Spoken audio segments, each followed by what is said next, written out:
Let's install the rear camera. We'll start with the bumper removed and show how the camera is installed into the bumper. Then we'll show you exactly how to run the rear camera wire into the car, through the inside, under the center console, and into the head unit. Optionally, remove the bumper. If you want to make the rear camera look like it came from the factory, then remove the bumper. See my previous video for a bumper removal guide. Alternative cameras can be installed that go into the license plate light, or that go under the license plate itself, and those alternatives will be linked in the description as well. If you choose an alternative camera, you can skip this step. Service mode. If you have a Boxster, it should be in service mode, because we'll be wiring under where the convertible top is stored. I have a full-length, step-by-step walkthrough available on the channel. Measure and drill. If you removed the bumper, measure the halfway point and make a hole.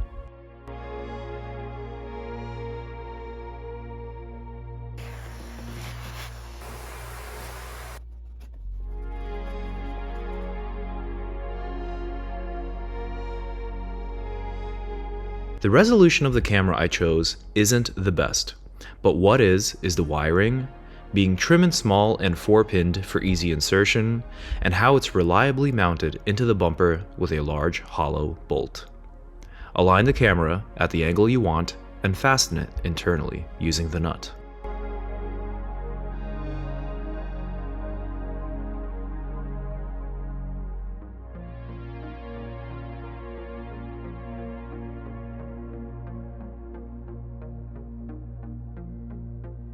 Remove the trim panel behind the left tail light. Trim removal tools make quick work of the push clips holding the trim panel in.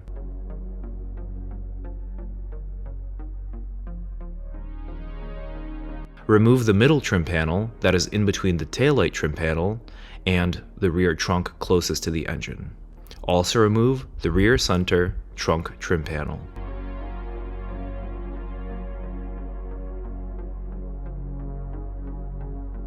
The end result should look like this.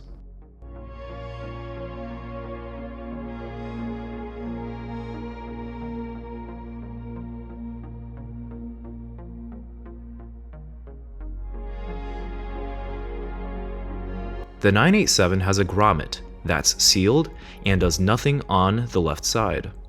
If you pop this grommet out, it exposes a hole just big enough, perfectly behind the taillight opening that we're going to use. Pop it out while not cutting yourself on the sharp metal body on the inside of the circle that gets exposed.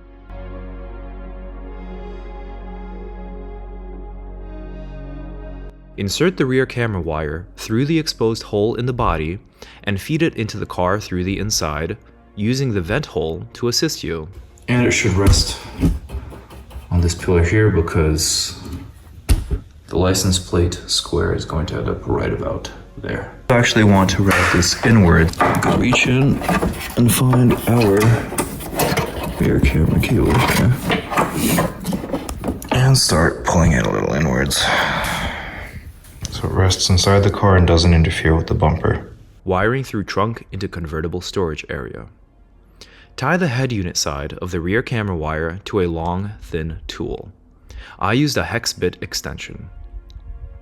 The head unit side of the rear camera wire will have a trigger wire and a male end of a yellow video composite cable. See where the suspension is attached to the car? Feed it through on the immediate left of it, towards this padding. Push and prod a bit until it comes through on the other end.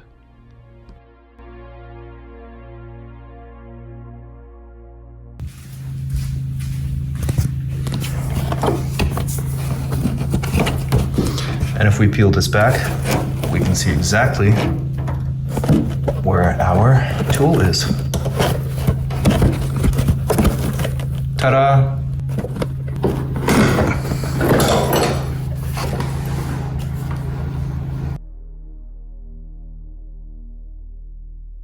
Let's put the bulk of it inside the car, and then we'll gently tug it through. Inside the trunk, only leave as much as we need. This is going to go under the carpet, so we just pull it through. Once pulled through, the wire goes under all of the trim that also handles water for you. Be sure to put the trim back in the correct order to maintain water drainage protection. Filming angle could have been better here. The foam pieces are not that difficult to remove or work with. They come right up. When you're done, you should have a wire poking into your cabin for the next step.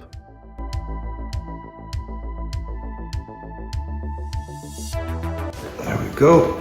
Underneath here. Correcting the wire a little here. Tucking it in the rest of the way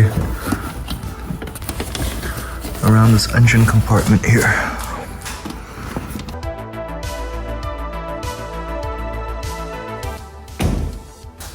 Through the center console.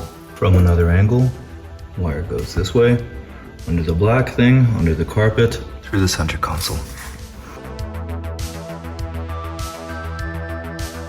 Running the cable through the center console area is easy. You just put it on the side of everything, not to interfere with the shifter or anything like that. Then I gathered the cables in a circle and zip tied it and stored it away inside of the head unit area. And with that, the rear camera is wired in. We go under this metal. The rear camera wire is zip tied away, tucked behind everything carefully. And here are our connectors, car side, and ready for us to connect to the head unit. With the existing aux cable, I decided not to desolder it and destroy it since it did not impact any functionality. I'm just going to zip tie it and tuck this away.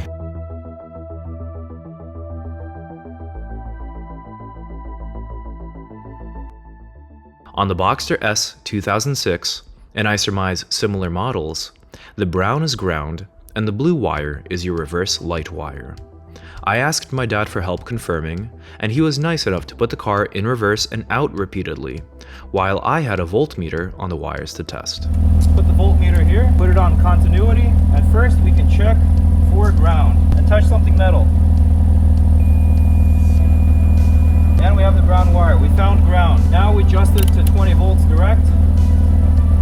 Put the red one in the blue wire, which we think is the reverse light. Touch the ground, which we know is the brown. 13.8 volts, and we're sticking it in the blue wire, but don't touch the two contacts.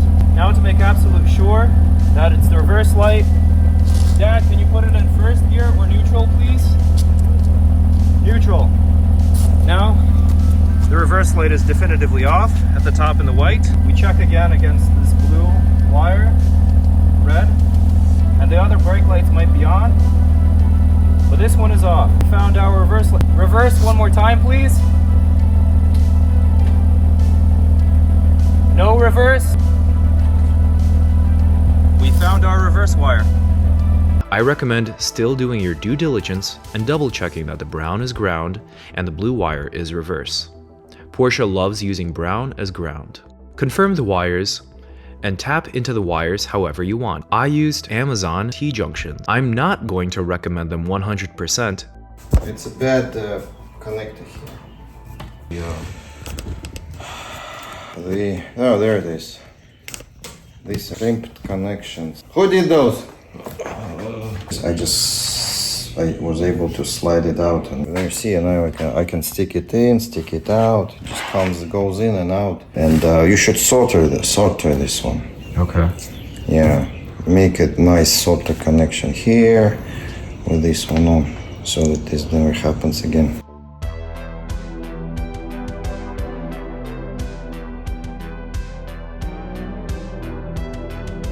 The prong in here.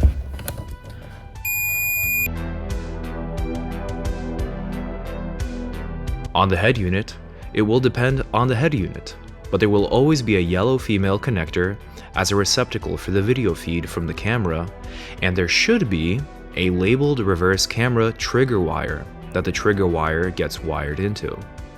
I used a T-junction for this as well.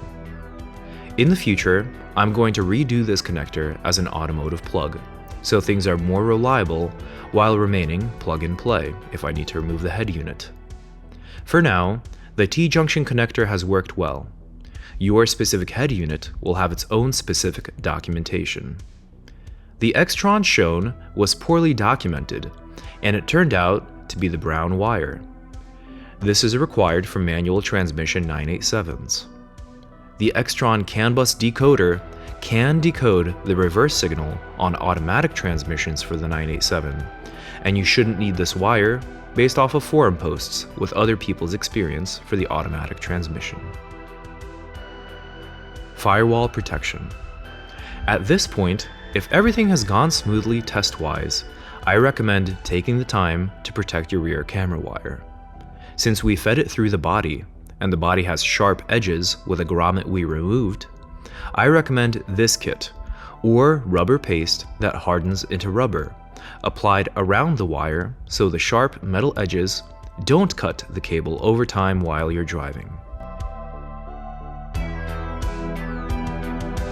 With everything working, tested, and protected, you can reinstall the bumper and all panels.